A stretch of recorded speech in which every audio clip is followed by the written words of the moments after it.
al fondo de pensiones debido a la deuda del Estado con esta institución. Desarticulan una organización internacional dedicada al presunto delito de contrabando en la provincia fronteriza de Carchi. En su afán de huir, uno de los antisociales utilizó un vehículo para embestir carros policiales. Huracán Laura llega a Estados Unidos. Miles de personas evacuaron las costas de Texas y Luisiana por temor a ese fenómeno meteorológico que alcanzó la categoría 4. Así empieza la noticia, emisión estelar.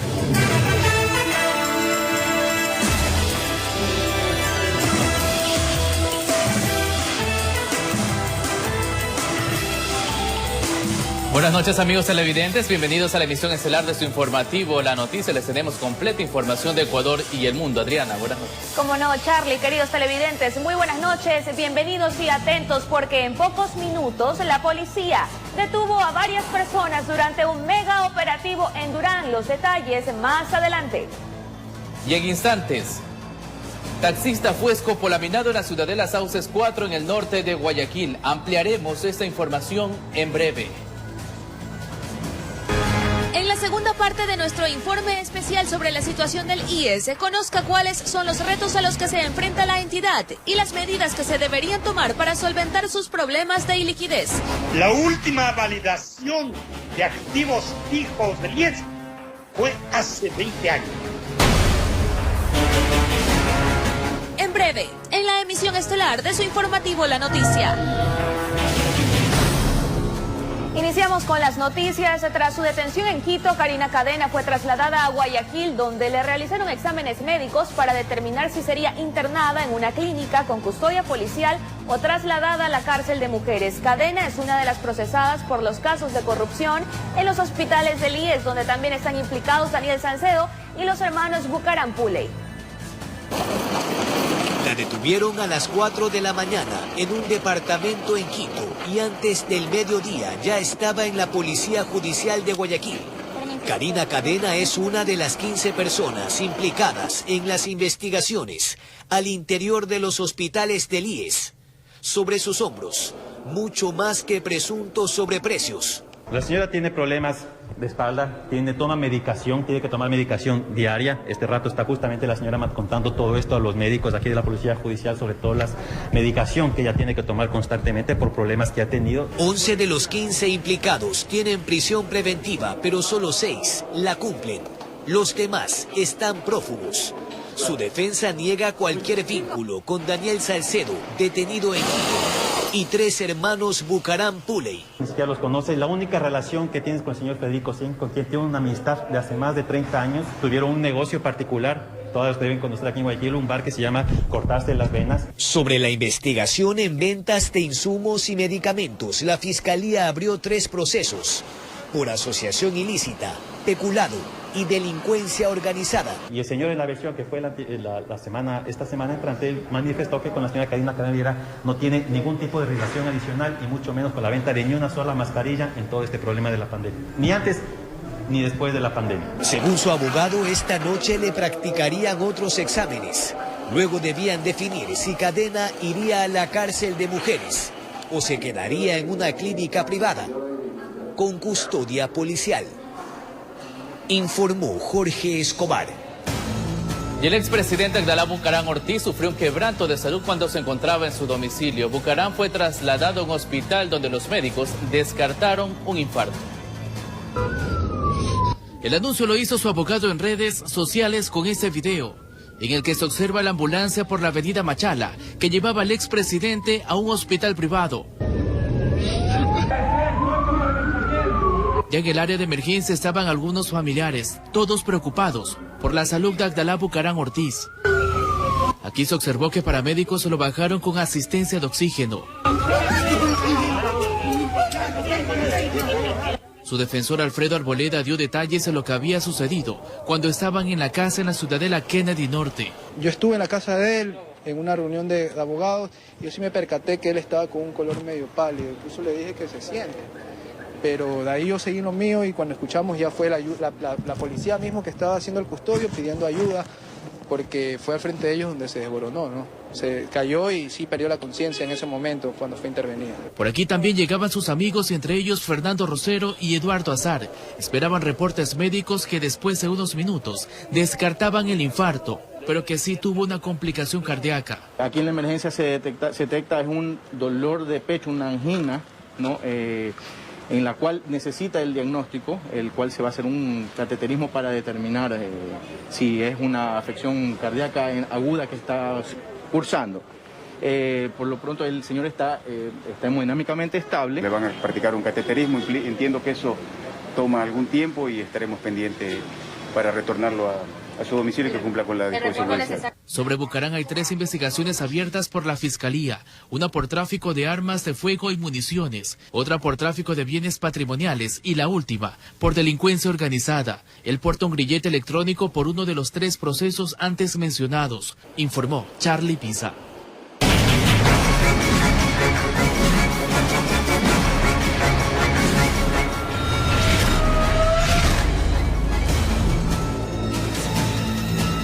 En instantes, el taxista fue escopolaminado en la Ciudadela Sauces 4 al norte de Guayaquil. Ampliaremos esta información en breve.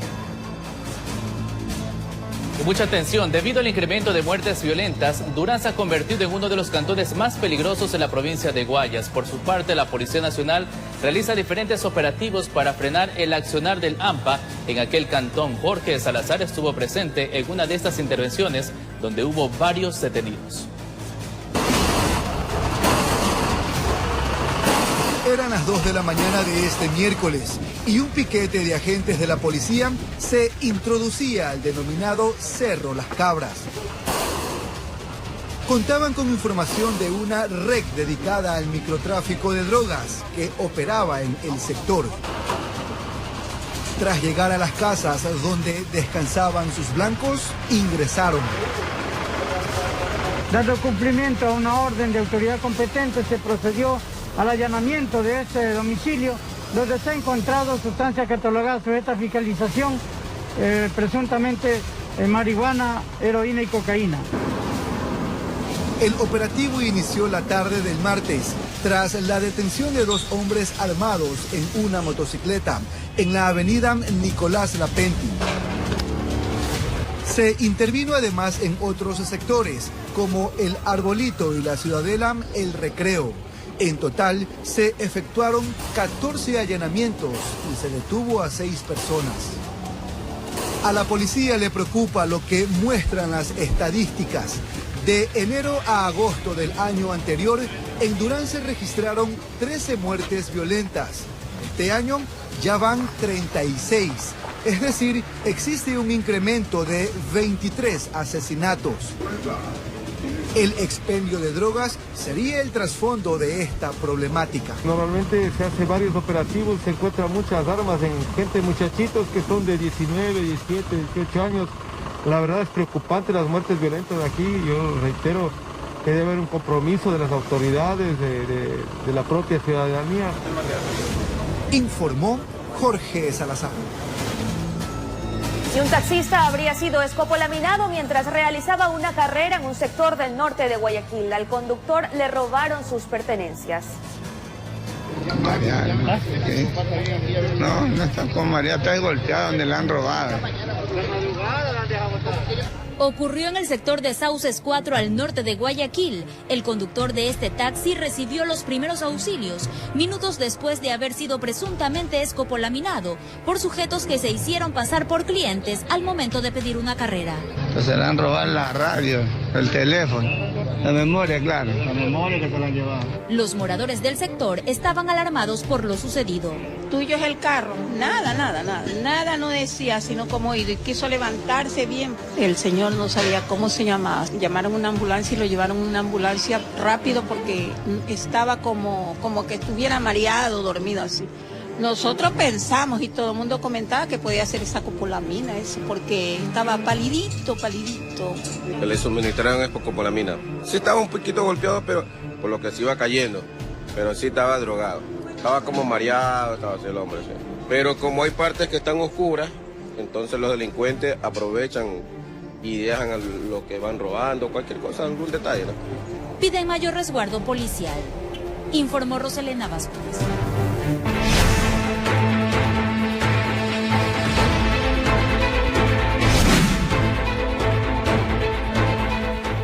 Y la Corte Constitucional resolvió que el estado de excepción decretado el 14 de agosto por la pandemia del COVID-19 sería el último en el país y que no se renovará.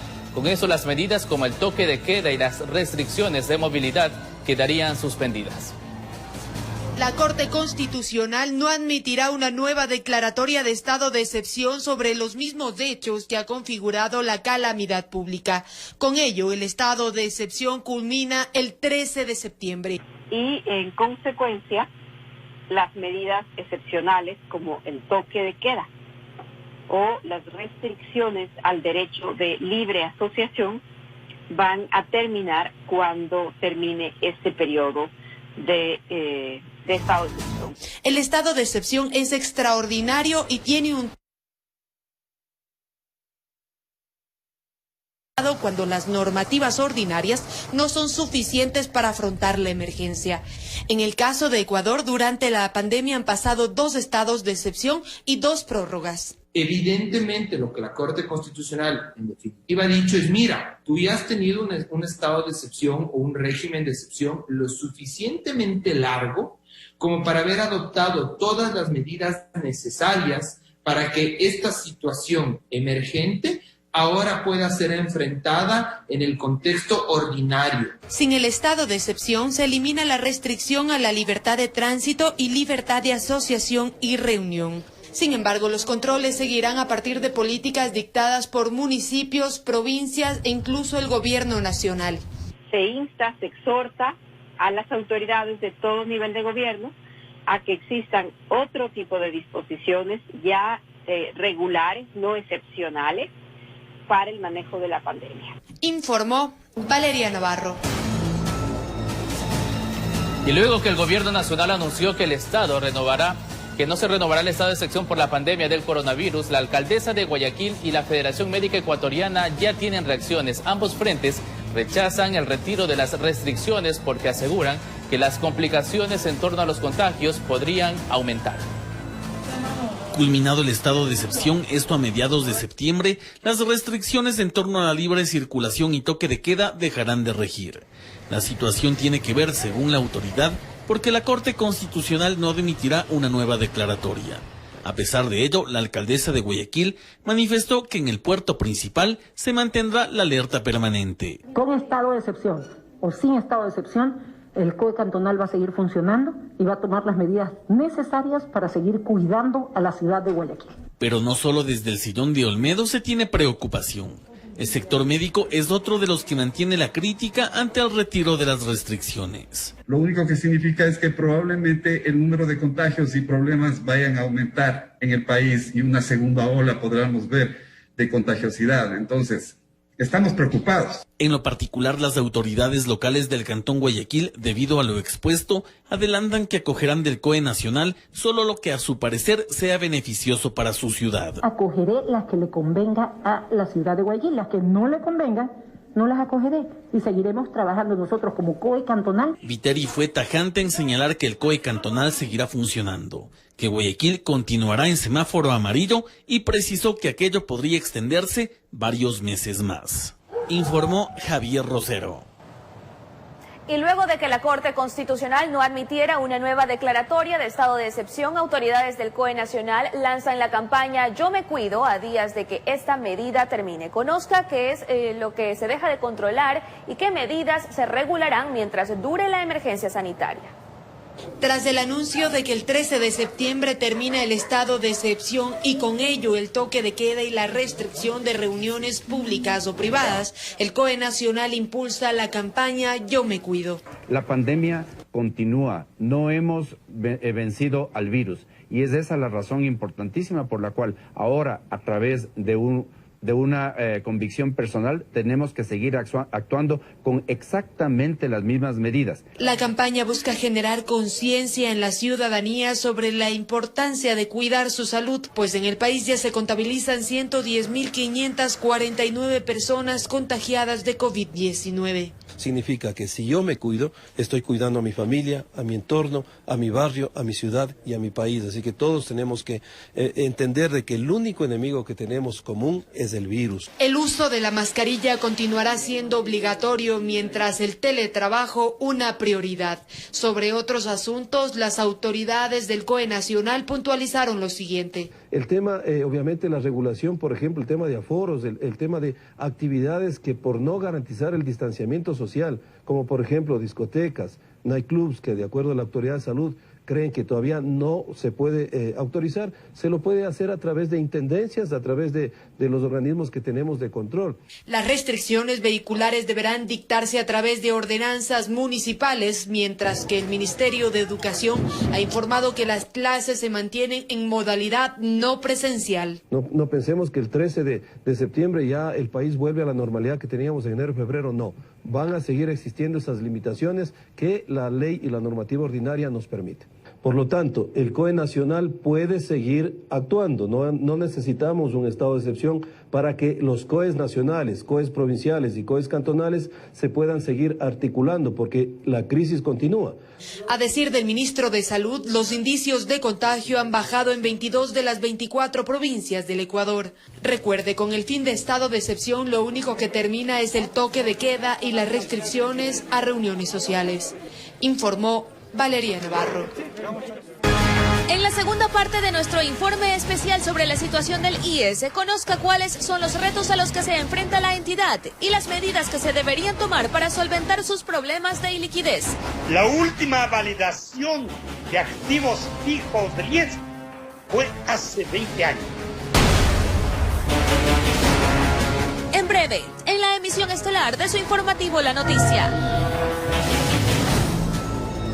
Y bien, amigos, el presidente del Consejo Directivo del IES, Jorge Guatet, anunció que este año optimizará 140 millones de dólares para ayudar sobre todo al fondo de pensiones debido a la deuda del Estado con esta institución. En la segunda parte de nuestro informe especial sobre la situación del IES, conozca qué medidas deberían ejecutarse para paliar los problemas de iliquidez. Es una institución que maneja 9 mil millones de dólares al año y tienes que trabajarla bien, ¿eh? Sin embargo, esta entidad y su banco se enfrentan a un complicado escenario económico acentuado por la pandemia, pero que ya venía presentando inconsistencias. Estas se evidenciaron en un informe publicado por la Organización Internacional del Trabajo. Ahí se indica que entre 2015 y 2018 el gobierno dejó de pagar el 40% de las pensiones de los jubilados, y aunque este tema fue resuelto por la Corte Constitucional, solamente se ha cumplido con las obligaciones hasta fines de 2019. De ahí que, según un analista, lo primero que se debe hacer es rendir cuentas. No hace un levantamiento de su patrimonio. La última validación de activos fijos del IES fue hace 20 años.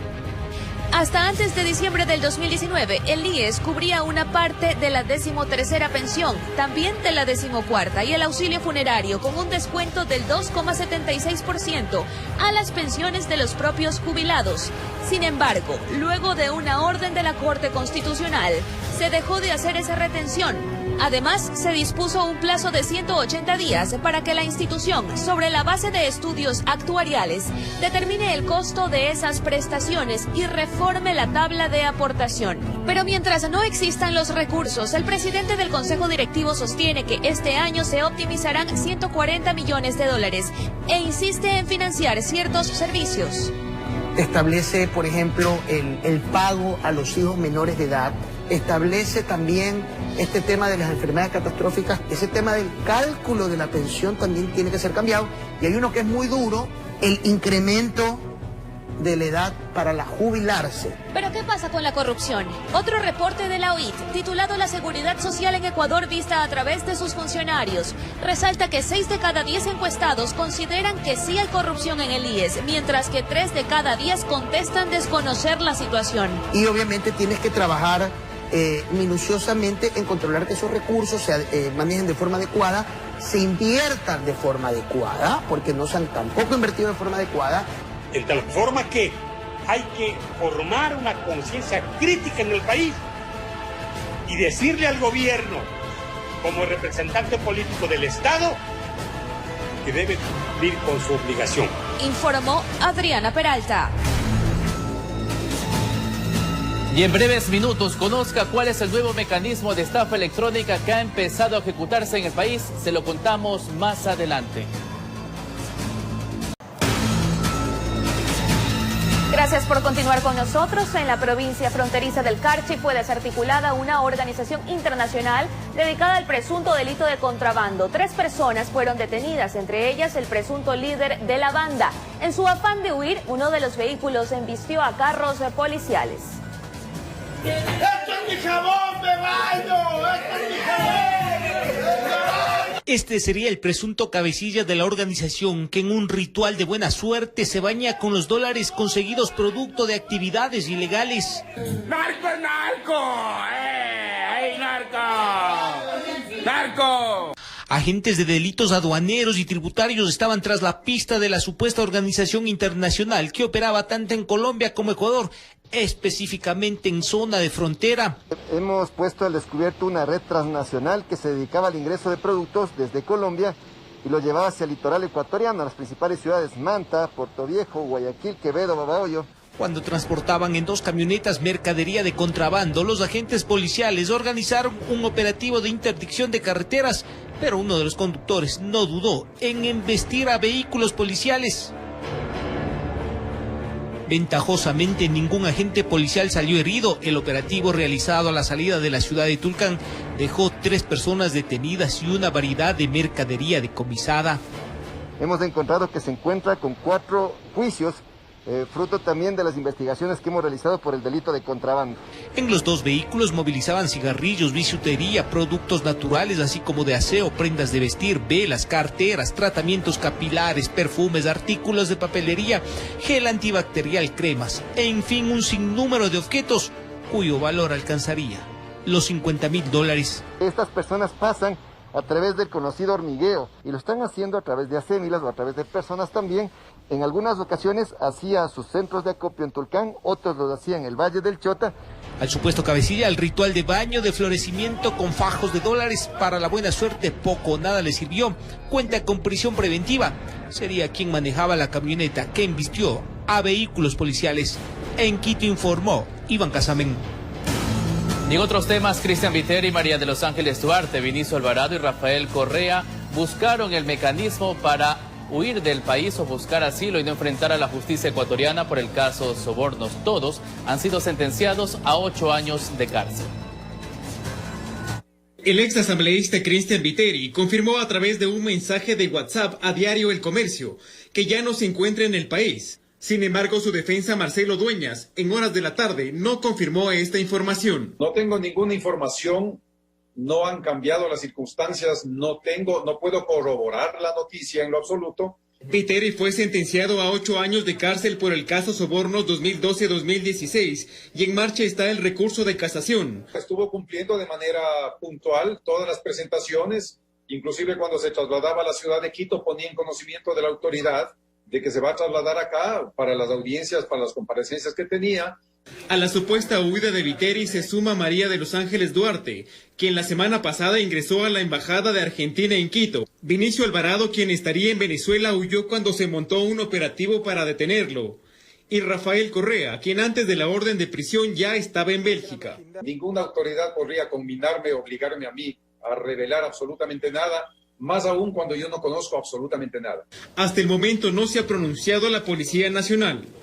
Con la realización de Héctor Romero, informó Edison Saavedra.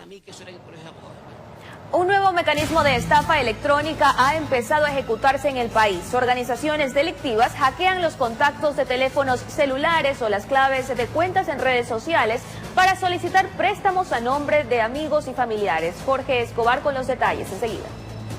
Quería pedirme un favor, entonces le dije, mijito, en lo que yo pueda ayudar, lo ayudo. Se confió porque era su sobrino y se sabe, familia es familia. Informó que envió una mercadería desde España. Unos regalos para la familia. Yo le dije que bueno, que estaba bien. Bueno, me pidió los datos de dirección de aquí de mi casa, número telefónico. Después, un supuesto agente del courier advirtió el paquete tenía más de 2 semanas en bodega. Por mora, $2,770. Yo no dispongo de esa cantidad, le digo. Me dice, ¿y cuánto? Usted hable con ellos para ver cuánto pueden para congelar, que yo mañana a primera hora le deposito. Entonces yo le digo, yo la verdad es que no me acordé de un dinero de una amiga que tenía. Julio César Cueva es abogado. En su caso fue por WhatsApp. Supo que le habían hackeado su lista de contactos cuando varios amigos le escribieron a preguntar si era muy urgente lo del dinero. Conseguí que algunos de ellos pues siguieran el juego y obtuvieron algunos números de cuentas bancarias a través de las cuales estas personas pretendían que se les haga la transferencia. En la unidad de delitos informáticos precisan, los casos se han incrementado en un 60%. Se da con el robo de lo que son los teléfonos celulares, donde lastimosamente tenemos todo abierto y pueden estas personas ingresar y se están utilizando este tipo de información para hacer ventas fraudulentas, pedir préstamos. A pesar de que yo lo publiqué por todos los medios posibles, ISAL se dio perjudicar con $2,000 y cuando se han hecho las averiguaciones entiendo que el dinero no ha salido sino a través de otra transferencia. O sea, ella pagó para que la transferencia se haga efectiva rápido. Eso fue lo que pasó. Y ahora le debe ese dinero a su amigo. Ajá, ahora yo tengo que cancelar esa plata. De ahí el extremo cuidado con las cuentas abiertas en celulares. So pena de una estafa en línea. Informó Jorge Escobar. En Guayaquil, Durán y Zamorondón se registra un mayor índice de muertes violentas este año en comparación al 2019. La policía puntualiza que la mayoría de estos casos son ajustes de cuentas entre bandas narcodelictivas.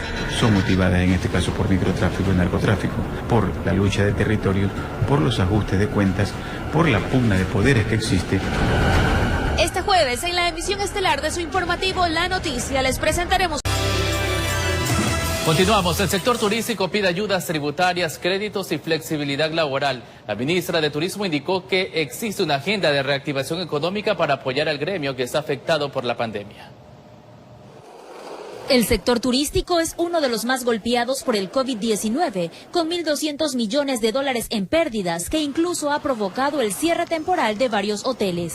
En Quito hay aproximadamente 5 hoteles cerrados, en Guayaquil hay 5 cerrados y algunos hoteles que no van a abrir ya más. El presidente de la Federación de Cámaras de Turismo del Ecuador asevera que urge un rescate económico. Necesitamos créditos, necesitamos que el IES nos aplace, necesitamos del tema de la banca pública, que las deudas nos den un año de gracia. Eso necesitamos, no hay ingresos. Los ingresos están por debajo del 8%. Hay que hacer ofertas. Pero esto se hubiera podido hacer a nivel nacional. El sector turístico te bajaba el 30%. Si tú me bajas los precios de avión y todos saldríamos bien. ¿Por qué? ¿Por qué saldríamos todos bien? Porque ya es un viaje en volumen. Según el representante de la Asociación Hotelera del Guayas, se debe aliviar el problema de falta de liquidez para poder subsistir. Y el mercado, ¿qué está diciendo? Que no hay demanda. Y cuando no hay demanda tenemos que bajar las tarifas a como de lugar. Ayudas necesitamos muchas, ayudas tributarias, créditos más blandos, pero si no hay ingresos la liquidez va a tener un término de duración muy poca. Yo no creo que un hotel esté con la liquidez suficiente para aguantar 6, 7, 8 meses, porque ya llevamos 5 meses, ¿no? Y no ha pasado nada.